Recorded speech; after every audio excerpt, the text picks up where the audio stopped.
Goodbye, my love.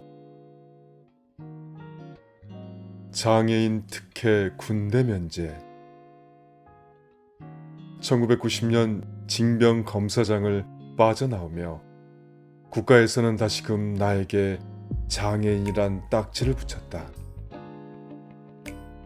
그날따라 여의도에는 억수같이 소나기가 퍼부었다.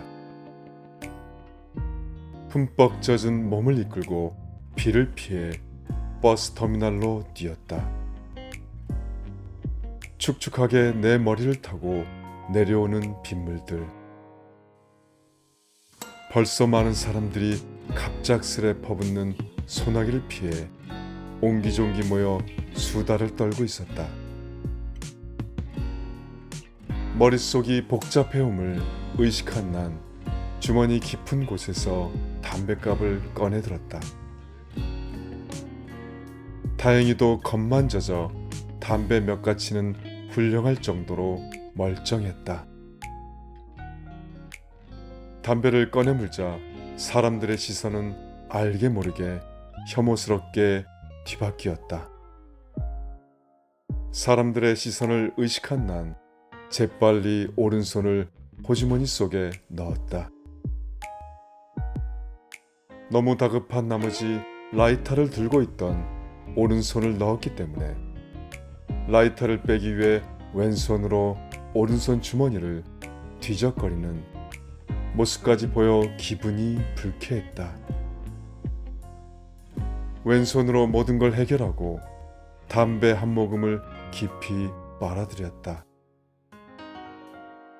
병신 남편이래요.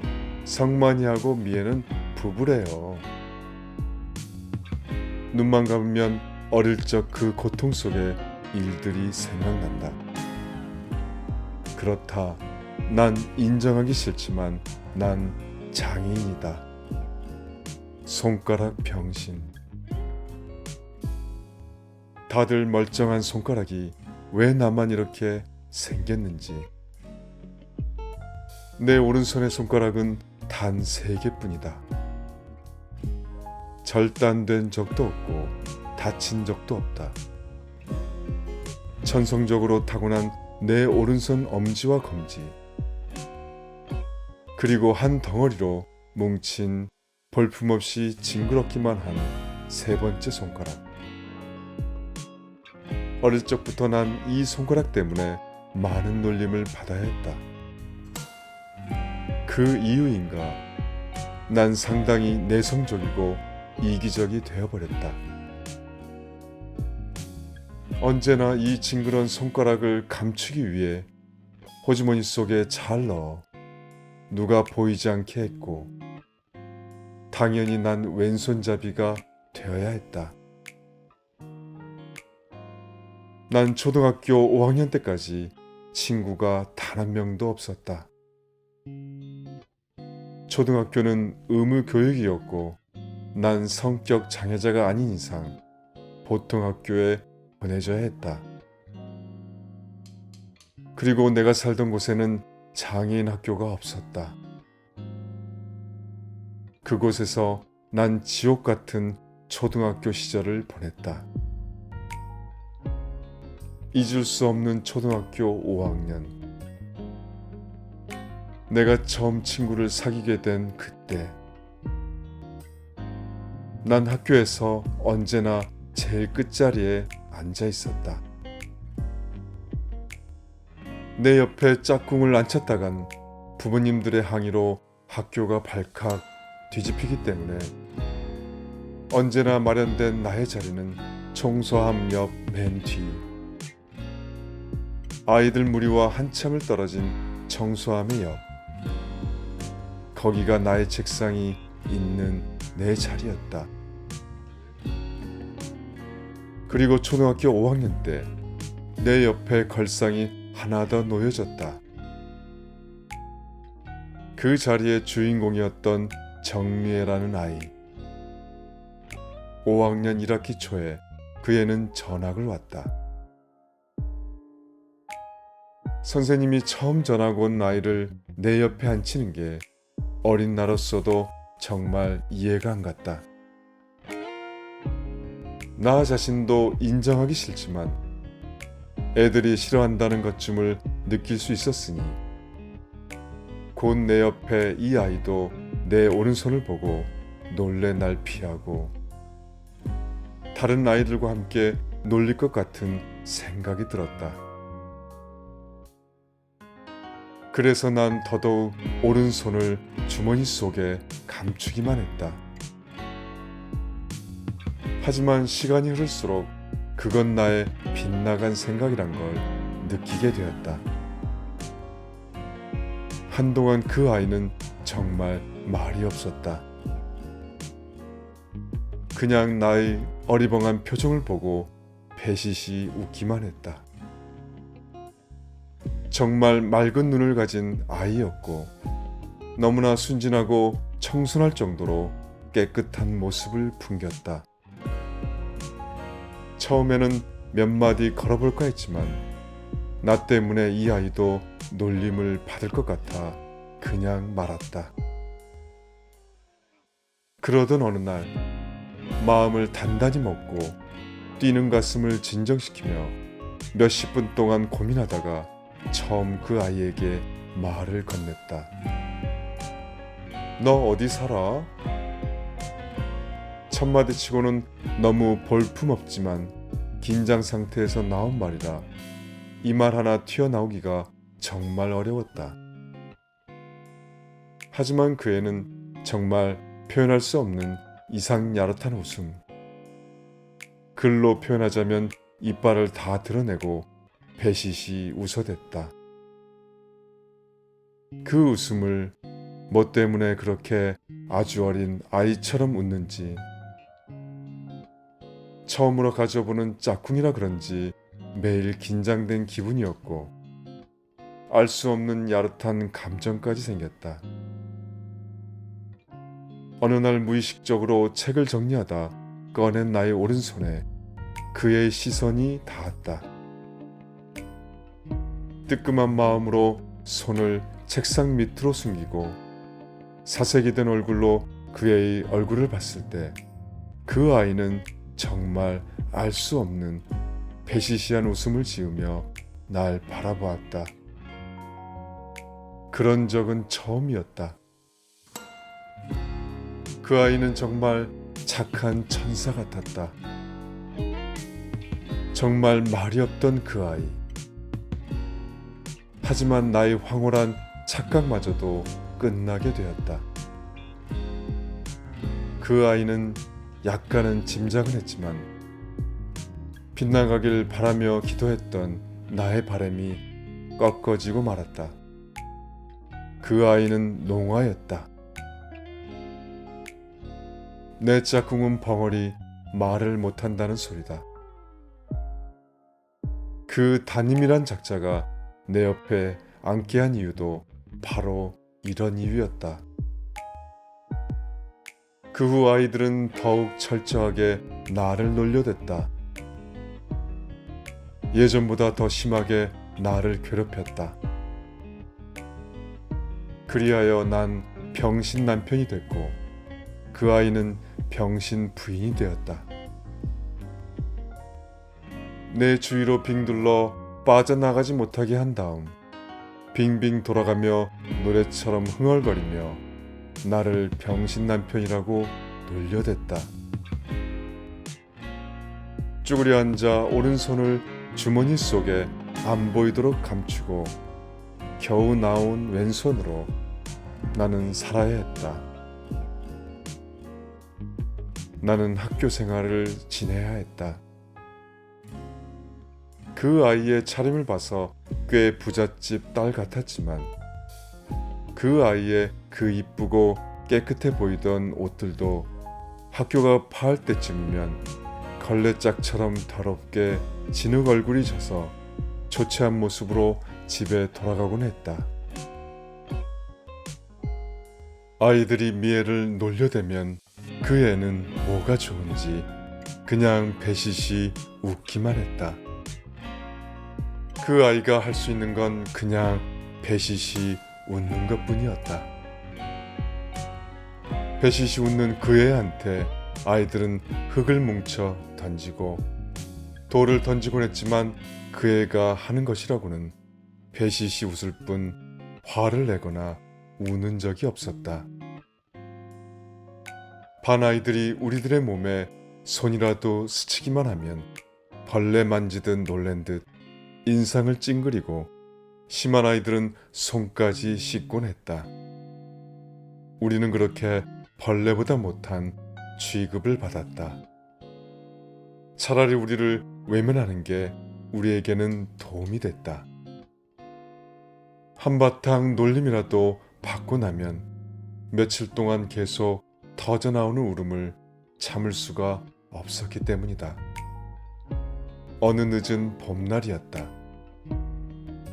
그날도 한바탕 아이들에게 놀림을 받던 미애가 그냥 배시시 웃어버리자 아이들은 재미없는 듯 그만두었다.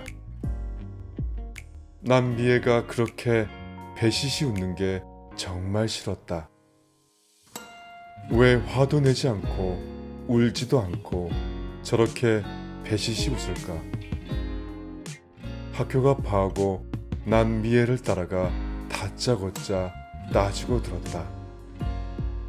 그동안 지켜본 미애의 행동에 불만을 품고 내 목소리가 처음으로 커졌다. 넌 정말 바보야. 분노에 찬 나의 목소리. 태어나서 처음으로 남에게 덤벼봤다. 그때 처음 그 아이는 배시시 웃지 않았다. 찡그린 눈으로 답답한 표정보다는 멍청하다는 듯 날 내려다보는 눈빛으로 책가방을 내려놓고 그 안에서 조용히 연습장을 꺼내어 한자 한자 써내려가기 시작했다. 미애가 써내려간 글귀는 내가 정말 바보인 줄 아니? 저런 멍청이들이 놀린다고 울게? 정말 바보는 너야. 넌 맨날 울기만 하잖아. 그 말이 끝나자마자 난 미애의 연습장을 발로 걷어차고 미친 듯이 뛰었다. 그때 분에 찬 미애의 눈을 처음으로 봤다. 미애가 처음으로 나에게 한 그 글귀. 아니 그 말, 그건 사실이었다. 난 바보였다. 다음날 팅팅 부은 눈으로 학교에 왔다. 밤새도록 울다 잠이 들었다. 미애가 한 말, 너무나 가슴이 아파왔다. 그 어떤 놀림보다도 날 피할 줄 알았던 미애는 다시 그 이상야릇한 배시시한 웃음을 짓고 있었다. 그날도 어김없이 짓궂은 아이들이 점심시간 때 미애를 놀리기 시작했다. 자기와 부딪혔단 이유로 더럽다며. 그때도 배시시 웃는 미애의 얼굴, 내 머릿속을 너무나 복잡하게 만들었다. 야, 이 새끼들아! 미애를 놀리던 아이들에게 내 몸을 날렸다. 어지러운 기분 속에 정신을 차렸을 때는 양호실이었다. 몸이 허약해서 흠씬 두들겨 맞은 난 금방 정신을 잃었던 모양이다. 나중에 교실에 올라가서 알게 된 사실이지만 내가 가장 큰 놈의 쌍코피를 터뜨렸다는 거였다. 미애는 계속 날 보며 배시시 웃고만 있었다. 그 코피를 터뜨렸다는 것 하나만으로 난 내 얼굴에 멍들을 다 보상받을 수 있었다. 그날 이후 우리를 놀리는 아이들에게는 난 무조건 몸을 날렸다. 지던 이기던 내가 망가지던 말던 6학년으로 올라갈 때쯤에는 미애와 나를 대놓고 놀리는 애들은 거의 없었다. 그래도 나랑 싸운다는 것 자체가 아이들에겐 너무나 불쾌한 일이라 놀리는 걸 꺼려했다. 그때부터 나와 미애는 학교 수업이 끝난 뒤에는 언제나 청평댐이 내려다 보이는 커다란 느티나무 아래 앉아 그냥 얼굴만 쳐다보며 둘 다 바보처럼 배시시 웃던 기억이 난다.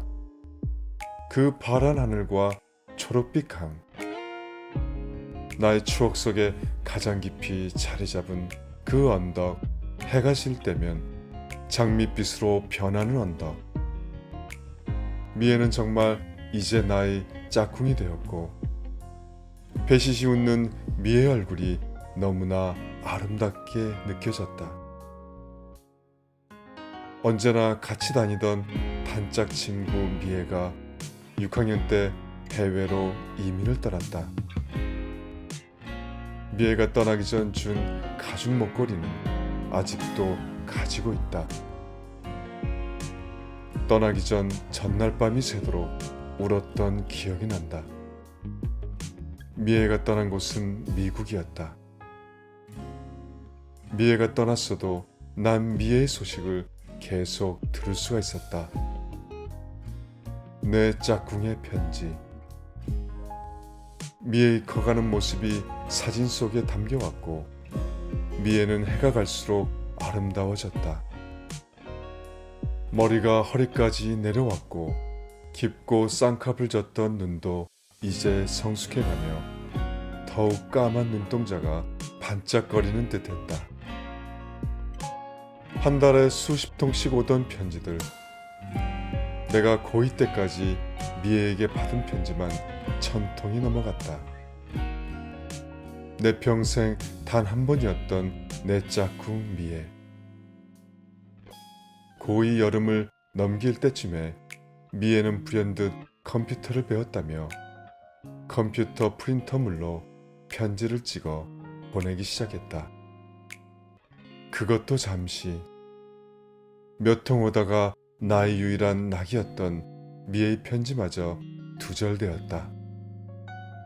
수십 통의 편지를 보냈지만 미애의 편지는 오지 않았고 마지막으로 온 편지는 단 몇 마디 뿐이었다. 미안해 성만아, 편지 자주 못해서. 앞으로 계속 뜸할 것 같아. 나 사랑하는 사람 생겼어. 미애가 집필한 마지막 편지. 그 후 1년간 미애의 편지는 받지 못했다. 이젠 나를 잊은 줄 알고 얼마간 슬퍼하다가 기억 속에서 지워버리기로 마음먹고 미애에게 편지 쓰는 것도 나는 단념해야 했다. 나는 K대학교 행정학과에 입학을 했다. 바쁜 대학 생활이 나에게서 더욱더 미애를 빼앗아갔다. 봄이 끝나갈 무렵 미국에서 전화가 왔다. 미애의 아버지였다. 내일 미애와 한국에 도착한다는 소식을 듣고 너무나 놀라 기뻐 날뛰었다. 몇 년 만에 보는 미애. 그동안 변해 있을 미애의 모습. 모든 게 다시 날 두근거리는 야릇한 감정에 몰아넣었다. 난 그날 밤 한숨도 제대로 자지 못했다. 새벽녘에 일어나 옷단장을 하고 바르지 않던 무스도 머리에 흠뻑 발라 나름대로 멋을 내어 넘겼다. 공항으로 가는 내 모습은 영락없는 어린아이였다. 사진 속에서 본 미애의 아름다운 모습을 직접 보려니 너무나 두근거렸다.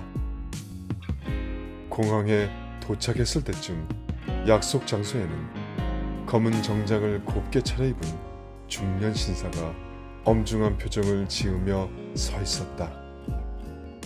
육감적으로 미애의 아버지임을 눈치채고 앞으로 다가갔다. 내가 앞에 서서 인사를 하자 미애의 아버지는 오른손 대신 왼손을 내밀어 악수를 청하셨다. 그 모습을 보며 한쪽 가슴으로 안도의 한숨을 내쉬었다. 나의 징그러운 손을 안 보여도 될 테니. 미애의 아버지는 참 다정한 분이셨다. 하지만 같이 온다는 미애는 보이지 않았다. 미애 얘기를 꺼내자 미애 아버지는 미애를 만나게 해준다며 검정색 고급 승용차 안으로 나를 불렀다. 그곳 뒷자리에 앉아있는 미애. 믿기지가 않았다.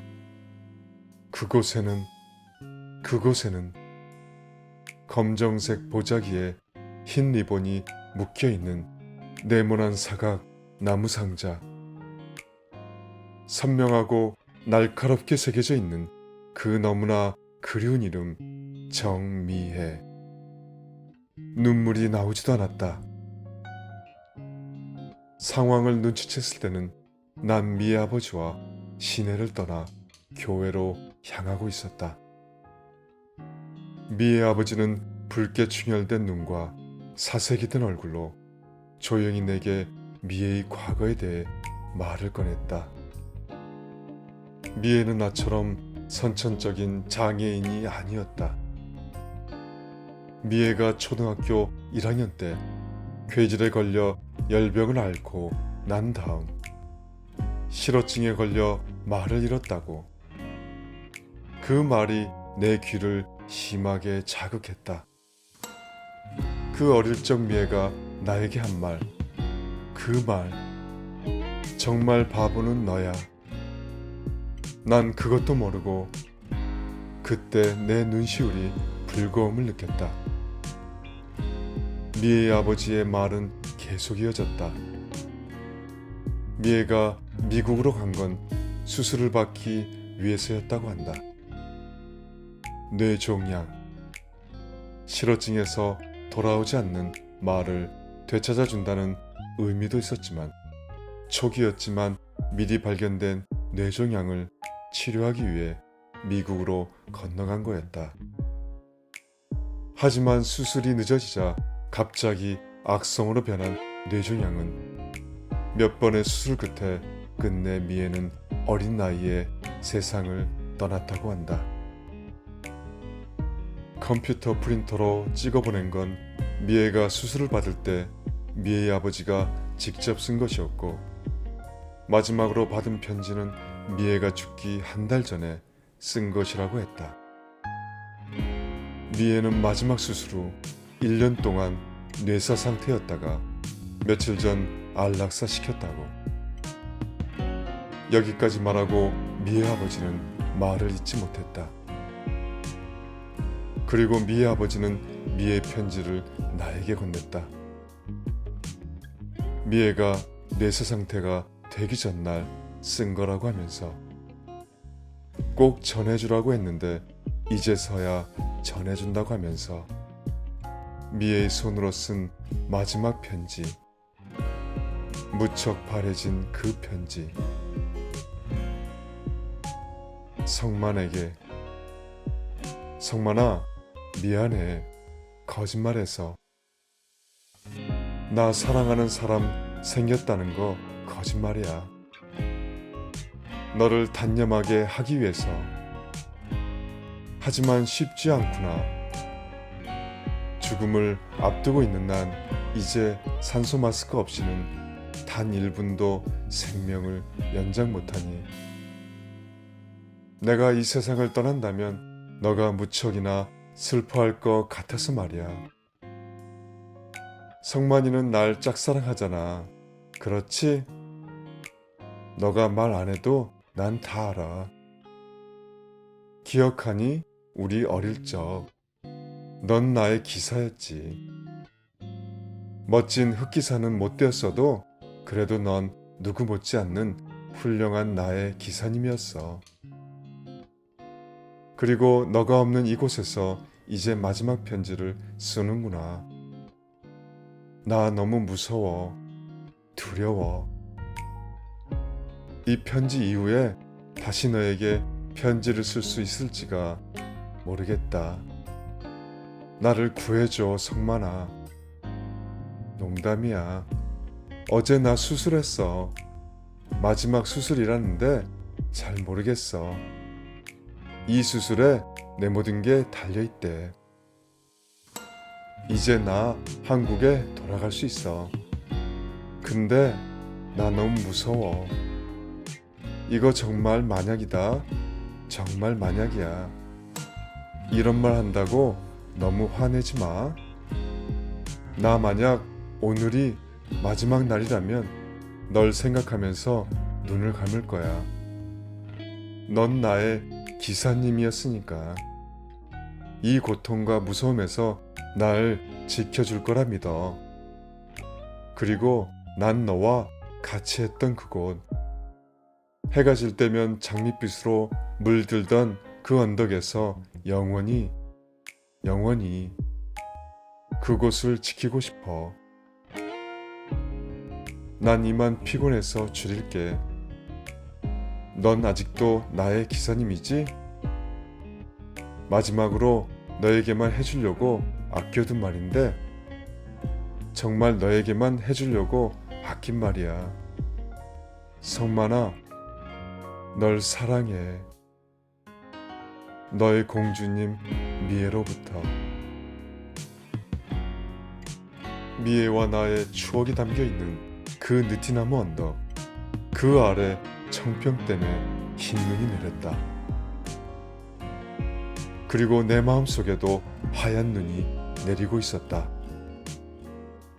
담배가 다 타들어 갈 때쯤 쏟아지는 빛 사이로 햇빛이 비치고 있었다. 난 오른손을 주머니 속에 꺼내어 당당히 한 걸음 한 걸음 걷기 시작했다. 하늘에서 날 바라보는 미애에게 바보가 되기 싫어서.